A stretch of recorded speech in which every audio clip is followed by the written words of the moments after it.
Hello दोस्तों, Ashoka IAS में आपका स्वागत है। दोस्तों, जैसा कि हम एनसीईआरटी की एक सीरीज चला रहे हैं जिसमें हम 6 से लेकर 12 तक की सारी एनसीईआरटी का अध्ययन आपको करके देंगे और इसके शॉर्ट नोट्स भी मैंने तैयार कर लिए हैं, वो मैं टेलीग्राम पर आपको उपलब्ध करा दूंगा, तो आप वहाँ से शॉर्ट नोट्स डाउनलोड कर लीजिएगा। इससे पहले मैं कल एक वीडियो लेकर के आया था, तो उस वीडियो में मैं जो शॉर्ट नोट्स मैंने कॉपी पर पेन से बनाए थे वही शॉर्ट नोट्स मैंने उस पर डायरेक्ट फ़ोटो क्लिक करके पीडीएफ बना करके उपलब्ध करा दिए थे और उसी को मैंने पढ़ा दिया था। तो उस पर मैंने ये देखा कि उस पर समझने में आपको शायद थोड़ी सी दिक्कत आ रही हो, तो मैंने जो है थोड़ा सा समय और इसका बढ़ाया और खुद से जो है पीपीटी बना करके ये उपलब्ध कराया, जिससे आपको आसानी से चीज़ें समझ में आ सकें। और इससे आप जब समझेंगे तो फिर मैं शॉर्ट नोट्स आपको टेलीग्राम पे उपलब्ध करा दूंगा, जिससे आप उस शॉर्ट नोट्स को यहाँ पर आप समझ लीजिए और इसके समझने के बाद आप शॉर्ट नोट्स से उसका रिवीजन कर लीजिएगा। पहली बात मैं ये कहूँगा कि एनसीईआरटी आप मार्केट से ख़रीद लीजिए और ख़रीदने के पश्चात एक एक करके ख़रीदिएगा, सारी एक साथ मत खरीदिएगा, एक बर्डन बढ़ जाएगा और पढ़ने में भी रुचि कम हो जाएगी। आप एक एक खरीदिएगा और एक एक ख़त्म करते चलिएगा। आपको करना क्या है, मैंने पहले भी आपको बताया था कि प्रतिदिन मैं लगभग 1 या 2 लेसन लेकर के आऊँगा। अभी थोड़ा थोड़ा क्योंकि बर्डन ज़्यादा है, मुझे ही सारा काम करना पड़ रहा है, तो समय थोड़ा ज़्यादा लग जाता है। तो आप ये करिएगा कि आप अपने तरफ से एनसीईआरटी पढ़ते रहिएगा और साथ में वीडियो भी देख लीजिएगा। फिर उसके बाद आप अध्ययन करते रहिएगा और उसके बाद आप शॉर्ट नोट्स लास्ट में देखिएगा। तो 3 रीडिंग आपको करनी, पहली, दूसरी, तीसरी। तीसरी के बाद जो है आप शॉर्ट नोट्स से रिवीजन कर सकते हैं। तो आगे हम इसको पढ़ते हैं। देखिए, पहला लेसन हमने आप पढ़ाया ही था कल, जो सौरमंडल पर पृथ्वी, और दूसरा लेसन जो है आपका ये है ग्लोब। ग्लोब में क्या है, अक्षांश एवं देशांतर। अब देखिए, अच्छा ग्लोब क्या होता है, पहले तो मैं ग्लोब के बारे में आपको बताऊंगा, फिर उसके बाद अक्षांश के बारे में बताऊंगा, फिर देशांतर के बारे में। किसी भी लेसन को पढ़ने से पहले आपको उस लेसन के मर्म को समझना होगा कि लेसन है वो कहना क्या चाह रहा है आपसे। तो यहाँ पर ग्लोब के बारे में बता रहा है, ग्लोब, और ग्लोब के अंदर अक्षांश एवं देशांतर। तो ग्लोब क्या होता है कि ऊपर देखिए, आप ग्लोब का चित्र भी बना हुआ है, आप इसको देख सकते हैं। ये ग्लोब का चित्र है, ठीक है। ये पूरा ये भू-आब आकृति का होता है। भू-आब का आकृति का मतलब क्या होता है कि जो बीच में उभरा हुआ हो। देखो यहाँ पर पृथ्वी उभरी हुई है ना, ये, और ध्रुवों पर जैसे आप जाएंगे, ये ध्रुवों का चित्र है। यहाँ पर ध्रुव, यहाँ पर पृथ्वी थोड़ी सी चपटी हुई है, यहाँ पर आप देखेंगे तो यहाँ पर चपटी हुई है, ठीक, चपटी हुई स्थिति में होगी। तो यहाँ से आप जैसे ऊपर जाएंगे तो आपको ये उभरा हुआ महसूस होगा, जो जियोइड आकृति का होता है। इसी को भू-आब आकृति हिंदी में बोल देते हैं। तो आपको ये समझना होगा कि भू-आब, पहले ये छोटे छोटे शब्द हैं, इनको आप अच्छे से समझ जाएंगे तो आपको प्रश्न, जब यूपीएससी का जब आप प्रश्न देखेंगे तो आपको प्रश्न भी बहुत अच्छे से समझ में आएंगे। पीटी के भी क्वेश्चन को आपको समझना होगा और मेंस के भी क्वेश्चन को समझना होगा। तो ये जब आप छोटी छोटी, देखिए छोटी छोटी सी पहले होती हैं, ये छोटी छोटी सी पहले आपको बड़ी चीज़ों को समझने में बहुत आसानी करा देती है, कि मतलब आपको आसानी हो जाती है कि आप आसानी से जो है उन चीज़ों को हैंडल कर सकते हैं। अब यहाँ पर दीजिए, पहले तो मैंने आपको ग्लोब बताया, आप ये चित्र देख रहे हैं, ग्लोब का चित्र देख रहे हैं। ग्लोब में मैंने ये बताया कि ये ध्रुव है, ये उत्तरी ध्रुव है और ये आपका दक्षिणी ध्रुव है, ठीक है, ये दक्षिणी ध्रुव है। और यहाँ से जैसे आप ध्रुवों से विषुवत रेखा की ओर, ये विषुवत रेखा है, ये विषुवत रेखा है, इसको भूमध्य रेखा भी बोलते हैं।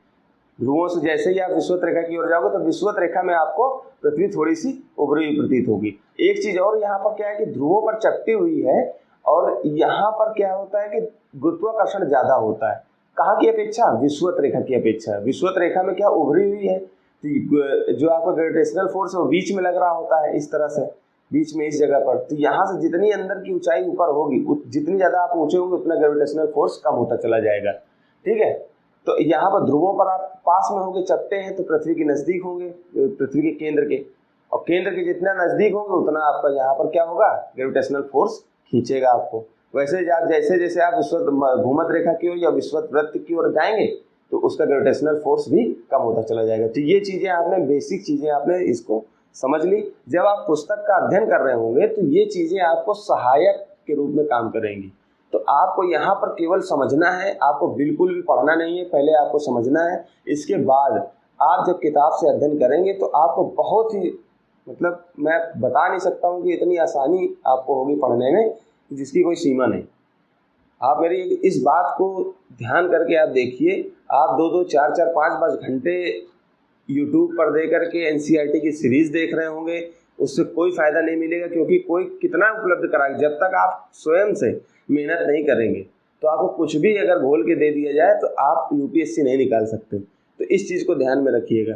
तो आपने इसको समझ लिया, फिर इसके बाद मैं आपको आगे बताता हूँ। 2 सेकेंड।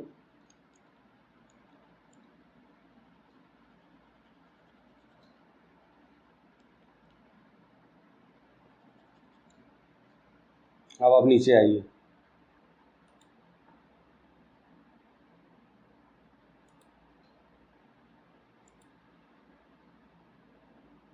सॉरी,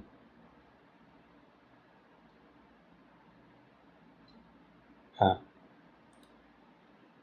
तो आप इसको देख रहे हैं ग्लोब। ग्लोब में आप देखिए, ग्लोब मैंने आपको दिखा दिया, ग्लोब मैंने आपको दिखा दिया था। सॉरी, पेन नहीं चल रहा है तो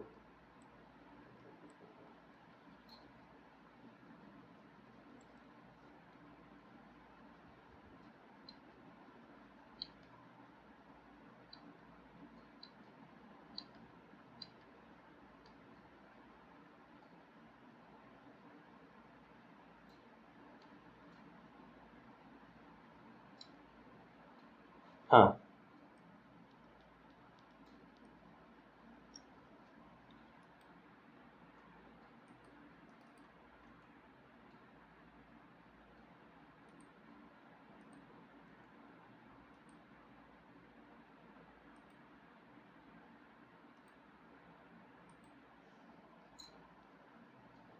सॉरी पेन नहीं चला था।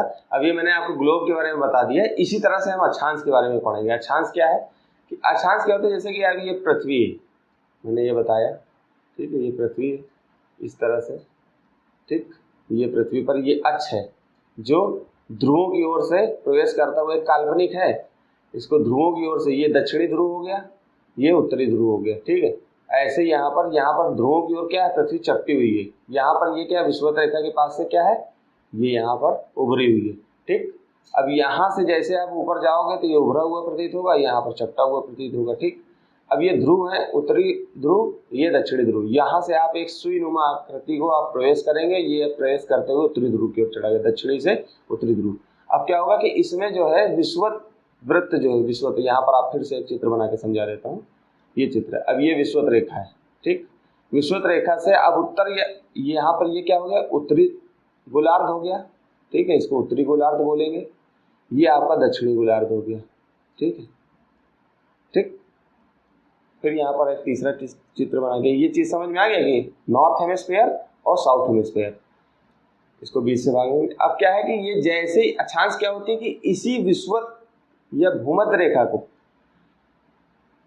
केंद्र में रख करके आप ऊपर की ओर ऐसी समानांतर रेखा, इसके भूमध्य रेखा के समानांतर ऐसी रेखा खींचते चले जाएंगे तो ये अक्षांशीय रेखा होती है। ये कैसी होती है, क्षैतिज रेखा होती है और समान रूप से ऐसे चलती चली जाती है, ऐसे ही, ठीक है। ये मोटा मोटा मैं आपको समझा दे रहा हूँ। फिर यहाँ पर एक चित्र और बनाकर देशांतर बता देता हूँ। देशांतर क्या होती है कि आप इसको देखिए, ये तो विषुवत रेखा हो गया। इसी तरह से ध्रुवों से, उत्तरी ध्रुव से दक्षिणी ध्रुव की ओर जाने वाली रेखाएं ऐसे, ये, फिर ऐसे, ये ऐसे, ये ऐसी रेखा होती है जो विषुवत रेखा पर इनकी दूरी क्या होती है, यहाँ से लेकर के यहाँ तक की दूरी, ये रेखा से ये रेखा तक की दूरी क्या होती है, ज्यादा होती है। और वैसे ही जैसे जैसे ये ध्रुवों की ओर जाएंगे तो इनकी लंबाई जो है कम होती चली जाएगी, इसकी बीच की रेखा की जो दूरी है वो कम होती चली जाएगी। तो आपने देशांतर समझ लिया, अक्षांश समझ लिया, उत्तरी गोलार्ध दक्षिणी गोलार्ध समझ लिया, और यहाँ पर अक्ष समझ लिया। अक्ष समझ में आ गया। अक्ष में क्या होगा, पृथ्वी अपने अक्ष पर 23.5 डिग्री, अक्षांश पर 23.5 डिग्री, ये 23.5 डिग्री झुकी हुई अवस्था में है, ठीक है। ये आपको समझ में आ गया होगा।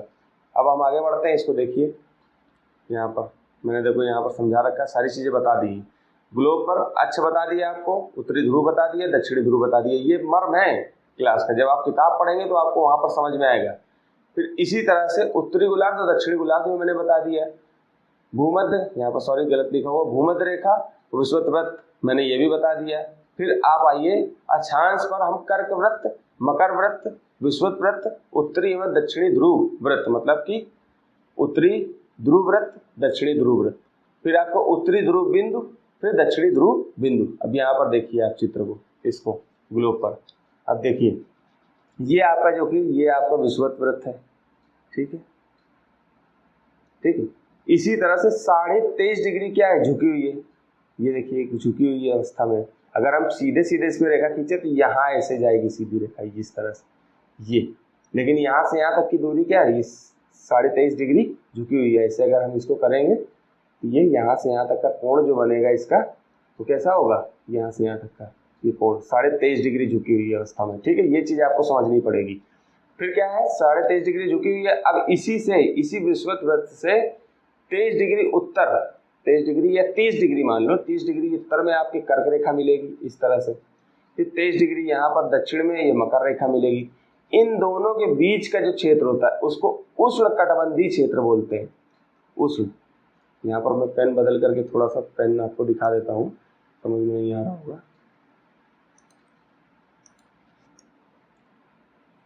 ये ब्लैक हो गया, आप समझ लो। ये इसका जो क्षेत्र, ये कर्क रेखा, मकर रेखा। देखिए यहाँ पर 23.5 डिग्री एनसीईआरटी में लिखा हुआ है, 23.5 डिग्री उत्तरी अक्षांश और 23.5 डिग्री दक्षिणी अक्षांश, ठीक है।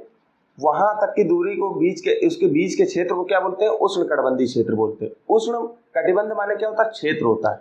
कटिबंध माने क्या होता है, एरिया, और उष्ण माने गर्म। तो उष्ण कटिबंध, ये जो क्षेत्र मकर और कर्क रेखा और मकर रेखा के बीच का क्षेत्र कैसा होता है, गर्म क्षेत्र। गर्म क्षेत्र क्या होता है, सूर्य जो है लगातार 12 माह इस पर चमकता रहता है। सूर्य जो है यहाँ पर जो है, सूर्य मान लो ये सूर्य, ठीक है, पृथ्वी बड़ी है सूर्य छोटा, ऐसा नहीं है सूर्य बड़ा और पृथ्वी छोटी। तो ये सूर्य की किरणें जो लगातार इस पर जो है कर्क रेखा मकर रेखा पर डायरेक्ट पड़ती रहती है, ठीक है। और फिर उसके बाद के क्षेत्रों में ऐसे इस पर तिरछी हो जाती है, ऐसे तिरछी होती चली जाती है, ठीक है। ध्रुवों पर बिल्कुल नहीं जाती। तो ध्रुवों पर 6 महीने मतलब 6 माह जो है रात रहती है, 6 माह दिन होता है।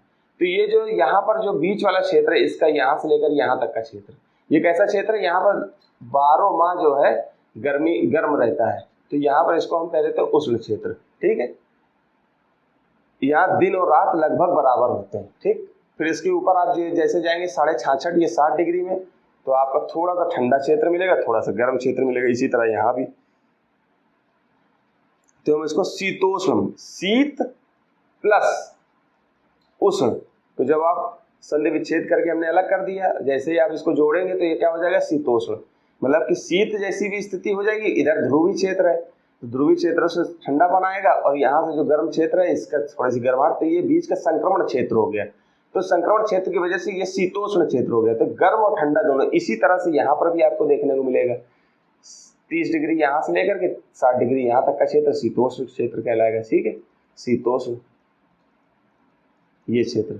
फिर इसी तरह से 60 डिग्री से 90 डिग्री तक का क्षेत्र, ये शीत कटिबंध क्षेत्र होगा आपका। सॉरी थोड़ा सा, अभी नया मैंने जो है पेन टाइप आपको पढ़ाने के लिए मार्केट से ऑनलाइन मंगाया है, तो अभी नया हूँ तो समझने में थोड़ी सी दिक्कत हो रही है। समझने में क्या, चलाने में दिक्कत हो रही है, क्योंकि कॉपी पर हमेशा लिखता रहा और बोर्ड पर पढ़ाता रहा तो उसको समस्या नहीं आती थी। अब इस पेन टैब पर पढ़ाने में बड़ी समस्या आ रही, तो 1-2 दिन दिक्कत होगी, फिर उसके बाद हम नॉर्मल हो जाएंगे इस पर, ठीक है। तो आप लोग सहयोग करिएगा। तो अब देखिए यहाँ पर मैं, हाँ, तो यहाँ पर आप 60 डिग्री मैंने यहाँ पर लिया था, 60 डिग्री आप दक्षिण में भी आ जाइए। इसके बाद का क्षेत्र, ध्रुवों तक का क्षेत्र शीत कटिबंध क्षेत्र होता है, मतलब पूर्णतः ठंडा क्षेत्र हो गया। कटिबंध माने एरिया बताया था, कटिबंध, ठीक, ये इसी तरह से। और ध्रुवों पर जो एक बिंदु है, तो यहाँ पर तो पृथ्वी चपटी हुई है और यहाँ का क्षेत्र तो एक ही है, वही शीत गठबंधन। तो आपको ये भी यहाँ तक समझ में आ गया होगा। मैंने यहाँ पर कोई भी चीज़ शायद नहीं छोड़ी।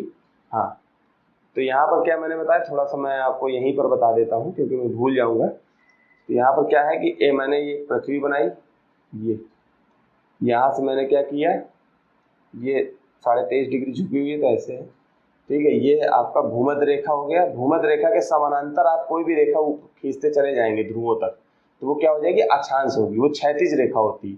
फिर हम अगर इसको इसी तरह से यहाँ पर भी कर देंगे दक्षिण गोलार्ध में, तो ये हो जाएगी। इसी तरह से हम ऐसे ऐसे खींचते चले जाएंगे, कैसे, वर्टिकल। वर्टिकल का मतलब अविलंबी रेखा, तो वो कैसी हो जाएंगी, देशांतर रेखा हो जाएंगी। हमने एक चीज और समझी कि देशांतर रेखा, मान लो यहाँ पर चित्र बनाया आपको समझाने के लिए, ये बिंदु हो गया उत्तरी गोलार्ध, उत्तरी ध्रुव, दक्षिणी ध्रुव। उत्तरी ध्रुव को दक्षिणी ध्रुव से मिलाने वाली रेखा देशांतर होगी। इस तरह से क्या होगी, यहाँ पर विषुवत वृत्त हो गया, भूमध्य रेखा, यहाँ पर इनकी दूरी क्या होगी, ज्यादा होगी, देशांतर रेखा होगी। दो देशांतर रेखाओं के बीच की दूरी कहाँ पर, भूमध्य रेखा पर अधिक होगी। और वैसे ही आप अगर ध्रुवों पर जाते जाएंगे तो इनकी दूरी कम होती चली जाएगी। तो ये आपका प्रश्न याद रखना है। हालांकि इससे संबंधित प्रश्न आने कम हो गए हैं, लेकिन ये बेसिक चीजें हैं जो आपके प्रश्न को हल करने में कहीं ना कहीं सहायता पहुंचाएंगे। तो आपको इनको भी याद करके रखना है।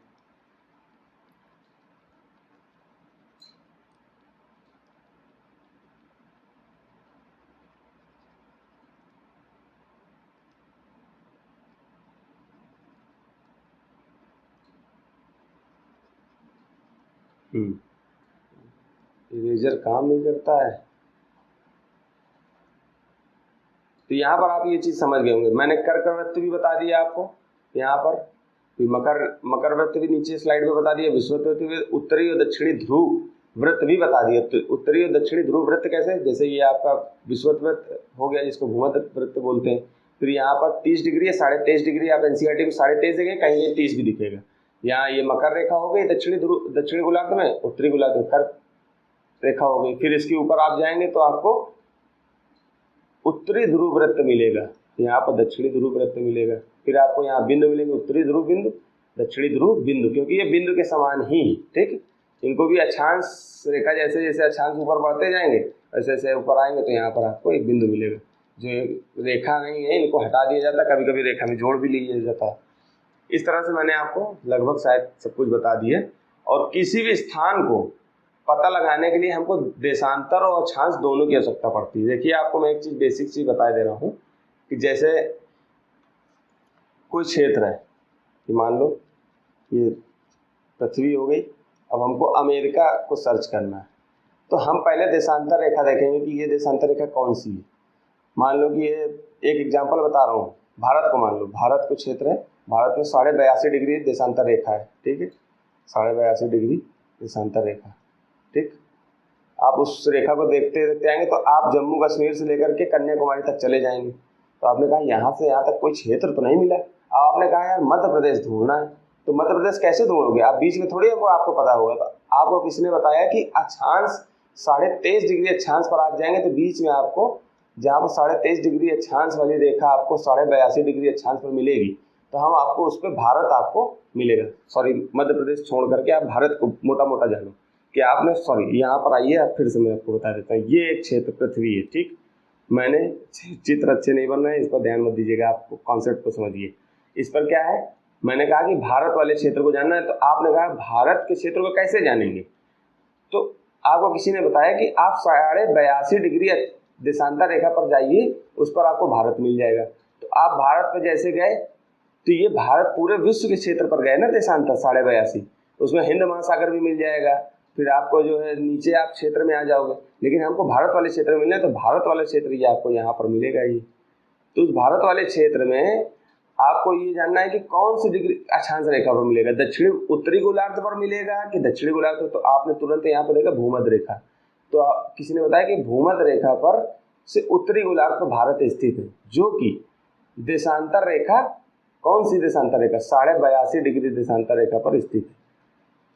तो आप वहां पर आए, और जैसे ही आप वहां पर आए तो वहां पर आपको ये, फिर आपको किसी ने बताया कि अक्षांश, कौन सा अक्षांश, 30 डिग्री या 23.5 डिग्री अक्षांश पर आप आओगे तो वहां पर ये क्षेत्र में, तो ये क्षेत्र आपको जो सेंटर पे होगा यही आपका क्षेत्र बता देगा कि भारत है, ठीक। ये चीज़। तो आपको ये समझना है, आपने ये ठीक ठाक स्थिति में समझ लिया होगा, मैं जहाँ तक समझ रहा हूँ। फिर आपने उत्तरी गोलार्ध दक्षिणी गोलार्ध भी समझ लिया, भूमध्य रेखा भी समझा, शीत कटिबंध, ये सारी चीज़ें मैंने समझा दी। ये देखिए ये पूरा चित्र है आपका, ये देखिए ये इक्वेटर है जिसको हम भूमध्य रेखा बोलते हैं, ठीक। ये आपकी अक्षांश रेखा है, ये देखो ये अक्षांश रेखा है, ये अक्षांश रेखा है, ये अक्षांश रेखा है, ये अक्षांश रेखा, ये 90 डिग्री पर आपका उत्तरी ध्रुव, फिर दक्षिण में आओगे तो दक्षिणी ध्रुव मिलेगा, ठीक। फिर आपका जो है यहाँ से आप देखोगे, देखिए आप देशांतर रेखा देखिए, यहाँ से यहाँ तक देखो दूरी कम हो रही है। फिर जैसे जैसे आप भूमध्य रेखा की ओर बढ़ते आएंगे तो इनकी दूरी देखो बढ़ती चली जाएगी। ये देखिए यहाँ पर दूरी बढ़ गई, यहाँ दूरी बढ़ गई, यहाँ दूरी बढ़ गई, और जैसे आप ध्रुवों की ओर जाएंगे तो इनकी दूरी कम होती चली जाएगी, ठीक। आपने ये भी समझ लिया। इस पर एक टाइम निकालने वाला भी क्वेश्चन पूछे जाते थे पहले, तो वो क्वेश्चन इतने आते नहीं। हालांकि मैं आपको बता दूंगा एक चीज़ कि पृथ्वी जो होती है वो क्या करती है, पश्चिम से पूर्व की ओर मूव करती है, घूमती है। जैसे कि ये पृथ्वी, ठीक, ये पश्चिम से पूर्व की ओर ऐसे घूम रही है इस स्थिति में। तो जब 24 घंटे में पृथ्वी क्या करती है, 24 घंटे में 360 डिग्री मूव कर जाती है। यहाँ पर समझ लीजिए 24 घंटे में 360 डिग्री।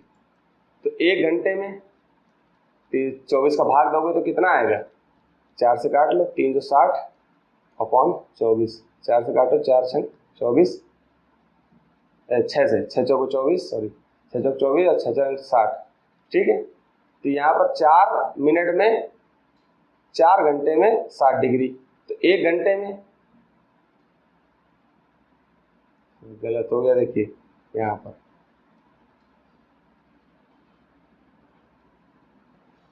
हाँ सही तो है, 60। तो यहाँ पर काटा, 6 से काटा यहाँ पर, अब 4 से फिर कट जाएगा ये 15 बार में।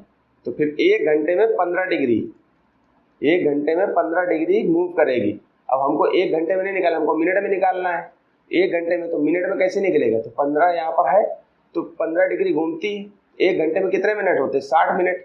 60 मिनट में आप 15 डिग्री कर दो, तो जैसे आपका नीचे आएगा तो 4 मिनट में, इसको आप काटेंगे तो 4 मिनट में ये 1 डिग्री मूव करेगी। तो ऐसे ही जो है भारत जो यहाँ पर स्थित है वो यहाँ पर देखिए 82.5 डिग्री में स्थित है। तो हम मोटा मोटा 82.5 छोड़ करके 82 डिग्री को मान लेते हैं, ठीक। अब कैसे, इसको कैसे जानते हैं कि देखिए जो ग्रीन देशांतर रेखा होती है, जो प्रमुख 0 डिग्री देशांतर रेखा है, इसको कैसे माना कि विभिन्न देशों के अनुयायी, विभिन्न देशों के जो प्रमुख थे, तो उन्होंने आकर के एक बैठक करी, और बैठक लंदन में हुई, लंदन के ग्रीनिच नामक स्थान पर। वहाँ पर उन्होंने इसको मानक मान लिया कि 0 डिग्री जो आपकी देशांतर रेखा है उसको हम पूरे विश्व का 0 डिग्री मानेंगे, क्योंकि यहाँ पर जो सूर्य है, सूर्य को हमने मान लिया कि ये इस देशांतर रेखा पर 12 बजे के आसपास चमकता है, सर के ऊपर होता है सूर्य।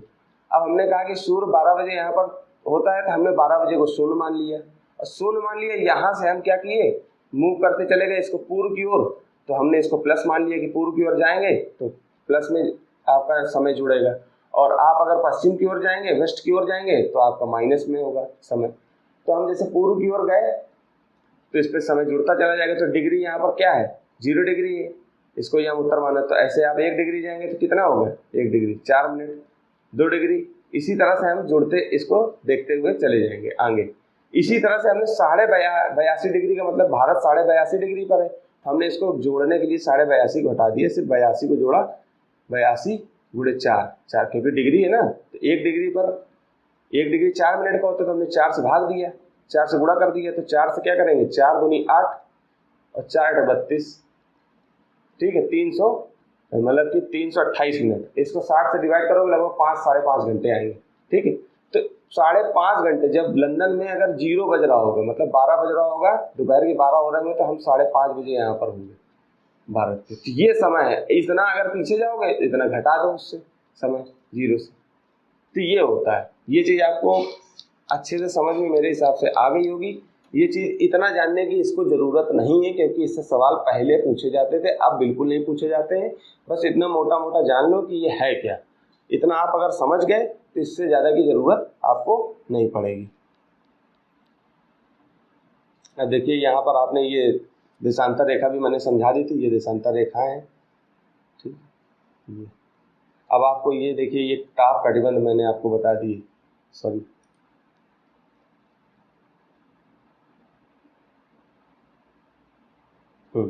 ताप कटिबंध भी मैंने आपको बता दिए थे। ये है, ये आपका देखिए ये आपका विषुवत वृत्त है, इसको भूमध्य रेखा बोलते हैं। ये कर्क रेखा है, ये मकर रेखा है, ये आपकी कर्क रेखा है। इन दोनों के बीच के क्षेत्र को उष्णकटिबंधीय क्षेत्र बोलते हैं, ठीक है। फिर आपका 23.5 से 66.5 के बीच के क्षेत्र को क्या बोलते हैं? उत्तरी शीतोष्ण कटिबंधीय रेखा। और ऐसे ही दक्षिण में जाओगे तो इसको दक्षिणी बोल देते हैं, क्योंकि दक्षिणी गोलार्ध का भाग है। फिर आपका 66.5 डिग्री वाला क्षेत्र, इसको क्या बोलते हैं? रेखा को दक्षिणी ध्रुव वृत्त रेखा बोलते हैं, मतलब कि दक्षिणी ध्रुव वृत्त हो गया ये आपका। ऐसे आप उत्तर की ओर जाएंगे तो आपको उत्तरी ध्रुव वृत्त मिलेगा। इसके बीच का क्षेत्र जो है इसको उत्तरी शीत कटिबंध क्षेत्र बोलते हैं, और दक्षिण में आप आओगे तो दक्षिण शीत कटिबंध क्षेत्र बोलते हैं, ठीक। फिर यहाँ पर बिंदु है दक्षिणी ध्रुव, उत्तरी ध्रुव। इससे ज़्यादा मेरे हिसाब से आपको कुछ भी जानने की जरूरत नहीं है। संभवतः मैंने ठीक ठाक आपको बता दिया होगा। अक्षांश में आपको अगर खोजना हो तो मैंने ये सारी चीज़ें बता दी, इसके उदाहरण हैं, ये मैंने मैप लगा करके आपको मैं बता देता हूँ। देखिए जैसा कि ये आपका जो है पृथ्वी है, ठीक। पृथ्वी पर ये आपका विषुवत वृत्त है। विषुवत वृत्त से भारत वाले क्षेत्र में हम रहते हैं। ये मान लो भारत वाला क्षेत्र है। भारत पर 20 डिग्री अक्षांश पर, मान लो यहाँ पर 20 डिग्री अक्षांश जा रहा है। इस पर महाराष्ट्र का एक क्षेत्र है चंद्रपुर। चंद्रपुर पहले मैंने आपको समझाया, कैसे समझाना, जैसे कि वर्टिकल लाइन देशांतर और हॉरिजॉन्टल लाइन कौन सी? अक्षांश रेखा। तो यहाँ जब यहाँ पर दोनों कट करेंगे, जैसे आप मैथ के सवाल हल करते थे पहले चाप बनाते थे, वैसे ही आपका ये क्षेत्र होगा। ये क्षेत्र जो होगा इसी को हम उस क्षेत्र को मान लेते हैं। तो मैंने चंद्रपुर को 20 डिग्री अक्षांश, ये 20 डिग्री अक्षांश है, 20 डिग्री अक्षांश वाले क्षेत्र में चंद्रपुर स्थित है, ठीक है। ये उत्तरी ध्रुव में है, क्योंकि भारत उत्तरी गोलार्ध में है, भारत उत्तरी गोलार्ध में है। वैसे आप दक्षिण में जब जाएंगे तो दक्षिण में एक दक्षिण अमेरिका एक देश है, मतलब कि दक्षिण अमेरिका एक महाद्वीप है, उसके अंतर्गत ब्राजील नामक एक देश है। ब्राजील नामक देश पर एक क्षेत्र है 20 डिग्री ही अक्षांश पर स्थित है। वो भी अक्षांश यहाँ भी ऐसे जा रही होगी, यहाँ उत्तरी अक्षांश, ये दक्षिणी अक्षांश, मतलब उत्तरी गोलार्ध में जो अक्षांश जाएगी उसको उत्तरी गोलार्ध की अक्षांश बोलेंगे, और जो दक्षिण में जा रही होगी उसे हम दक्षिणी गोलार्ध की अक्षांश बोलेंगे। 20 डिग्री ये भी है, 20 डिग्री ये भी है, बस इसका नाम हो गया उत्तरी, इसका नाम दक्षिणी। तो हम इसको ऊ से व्यक्त करते हैं, इसको दक्षिण वाले भाग को दक्षिण से, दा से। तो यहाँ 20 डिग्री पर कौन सा देश का क्षेत्र है? ब्राजील के देश का, ब्राजील देश का बेलो होरिजोंटो नामक देश है, ठीक है। ये आपका बेलो होरिजोंटो नामक देश स्थित है, ठीक है। दोनों 20 डिग्री अक्षांश पर स्थित है। अब आपको मैं यहाँ पर इसको मैप में भी दिखाने का प्रयास करता हूँ। ये मैप है, ये ब्राजील नामक देश है, ठीक।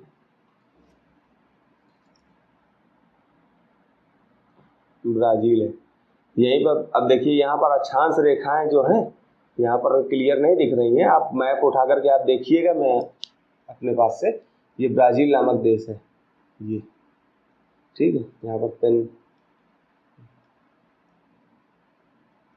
नहीं चलेगा, आप इसी तरह से जो है यहाँ पर भारत है, यहाँ पर आप महाराष्ट्र वाले क्षेत्र में जिस जगह पर मैं कर्सर मेरा घूम रहा है इस पर देखिएगा तो 20 डिग्री अक्षांश पर एक जगह होगी, कौन सी? चंद्रपुर। तो यहाँ पर 20 डिग्री में ये भी है और 20 डिग्री में वो भी। बस ये क्या है कि ये दक्षिण में है, उत्तर में, मतलब उत्तर गोलार्ध में।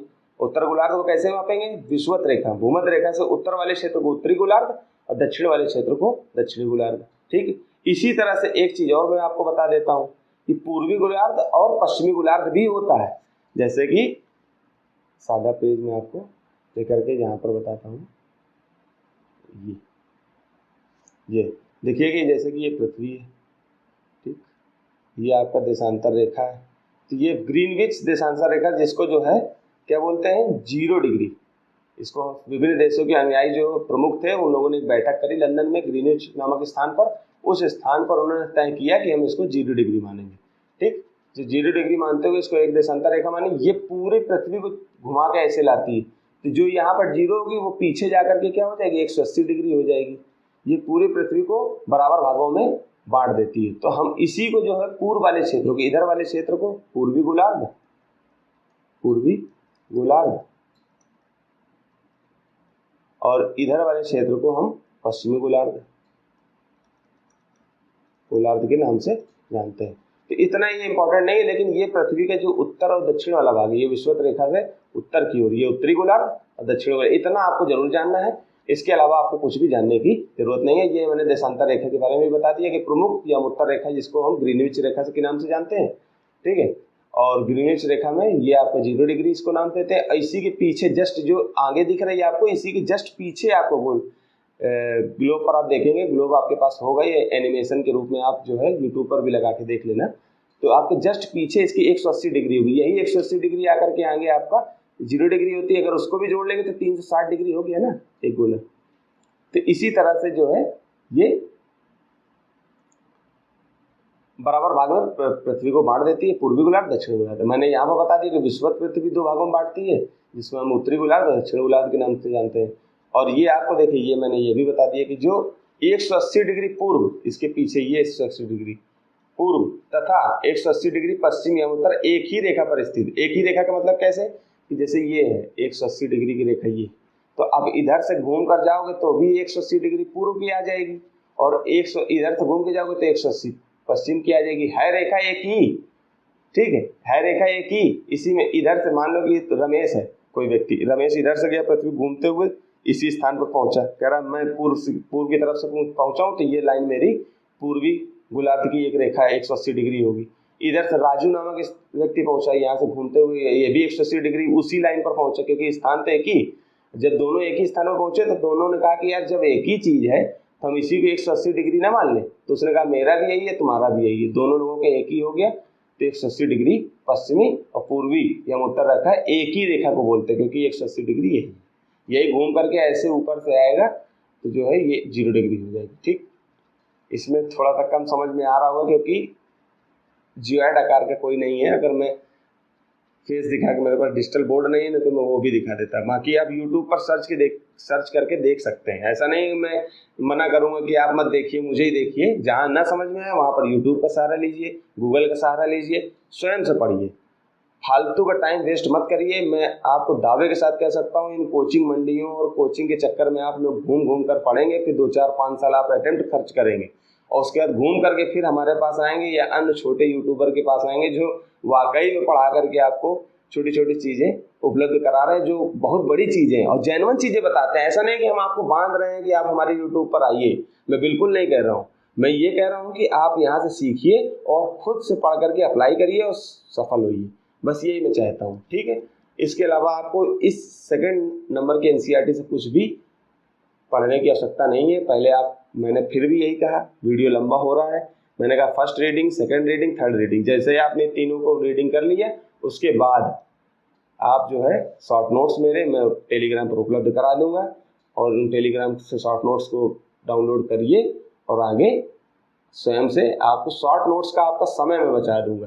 कि आपको जो है बहुत से कोचिंग सेंटर वाले बोलते शॉर्ट नोट्स बनाइए, तो एनसीईआरटी के शॉर्ट नोट्स आपको बनाने की जरूरत नहीं पड़ेगी, आपका काम हो जाएगा, ठीक। और एक चीज यहाँ पर रह गई है, वो ऐसी चीज है कि विभिन्न देशों के मानक समय। तो देखिए कोई भी देश होगा, मान लो कि ऊपर इसके नीचे जगह नहीं है, यहाँ पर मैं आपको समझा देता हूँ, इस जगह पर कि कोई भी देश होगा तो उस देश के बीच से, मान लो ये भारत है, चित्र यहाँ पर नहीं बना,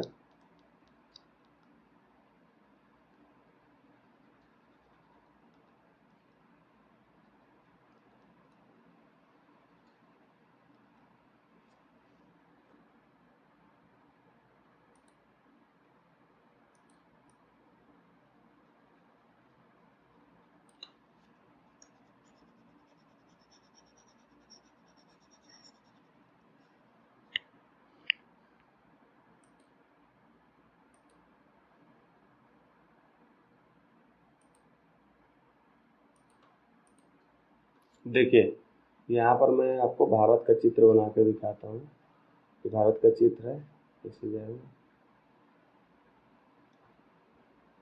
ऐसे बन जाएगा, ठीक है। ये पूरा तो यहाँ पर जो बीच से उस देश के बिल्कुल मध्य से जो रेखा जाती है उसी का मानक समय होता है। लेकिन बहुत से देश क्या होते हैं कि बड़े होते हैं, ये क्षेत्र मान लो कि रूस का क्षेत्र, उस पर 11 मानक समय है, तो उनके मानक समय में सारणी बनानी पड़ती कि ये यहाँ से अगर ये सारणी क्यों ऐसी होती कि यहाँ पर रोडवेज रेलवे ये सब निकलते तो इनको समय की ज़रूरत महसूस होती है। तो आप यहाँ पर जैसे ये रेखा तो उनको अलग अलग समय सारणी तय करने की, लेकिन भारत में नैनी या मिर्जापुर के आसपास के क्षेत्र से 82.5 डिग्री की एक देशांतर रेखा गई है, जिसको हम भारत का मानक समय की रेखा मानते हैं। इसी से ही हम निर्धारित करते हैं। लेकिन अब बात चल रही है, काफ़ी सालों से बात चल रही है कि जो गुजरात का क्षेत्र है और असम के क्षेत्र है उनके बीच की दूरी काफ़ी है, तो असम वाले मांग रहे हैं कि हमको एक और देशांतर रेखा बीच में हमें दो, जिससे हम इससे आसान, क्योंकि यहाँ से यहाँ तक का जो क्षेत्र है इस 2 घंटे का इसमें अंतराल है। तो जो व्यक्ति यहाँ पर है वो 2 घंटे पूर्व सारे काम कर लेगा, जो यहाँ पर है 2 घंटे पश्चात सारे काम करेगा। तो इसलिए इसको निर्धारित करने के लिए एक मानक समय और यहाँ पर मानक रेखा दे दें और उसी मानक समय को इधर वाले लोग मान लें और ये मानक समय से ये वाले निर्धारित कर दे, तो हम लोग सामंजस्य आपस में बना लेंगे। इसमें बहुत सारी दिक्कतें आ रही हैं, इसलिए इसको अभी मानने से सरकार जो है अभी पीछे हट रही है। तो इसलिए इतना जानने की जरूरत नहीं है, लेकिन अगर कभी चेंज होता है तो करंट के हिस्से से ये क्वेश्चन यहाँ पर बनने की संभावनाएं बढ़ जाएंगी। तो आप इसको ध्यान में रखिएगा। वीडियो थोड़ा सा लंबा हो गया है क्योंकि फैक्ट ज़्यादा थे, समझाना ज़्यादा था, इसलिए लंबा हो गया। हालांकि ज़्यादा लंबा करने का प्रयास नहीं करूँगा, बहुत छोटे छोटे वीडियो बना करके आपको समझा करके और एनसीईआरटी बहुत जल्दी समाप्त कर दूंगा। यूपीएससी के प्रश्न भी लेकर के आऊँगा जो एनसीईआरटी संबंधित पूछे गए हैं, और सिलेबस से संबंधित मैंने जो आपको बताया था कि सिलेबस में मैंने जो है उनके वर्ड्स शब्दावलियाँ लेकर के आऊँगा, वो सारी चीज़ें मैं धीरे धीरे करके लाऊँगा। प्लीज़ थोड़ा सा आप लोगों का सहयोग चाहिए। और मैं एक चीज़ बार बार कहूँगा कि आप स्वयं से जितना ज़्यादा पढ़ सकें उतना ज़्यादा पढ़िए, क्योंकि आप विभिन्न कोचिंग सेंटरों के पीछे पीछे भागेंगे और अंत में आपको स्वयं से ही पढ़ के सिलेक्शन आपका होगा। ठीक है, तो दोस्तों आज की क्लास यहीं पर रखते हैं। धन्यवाद।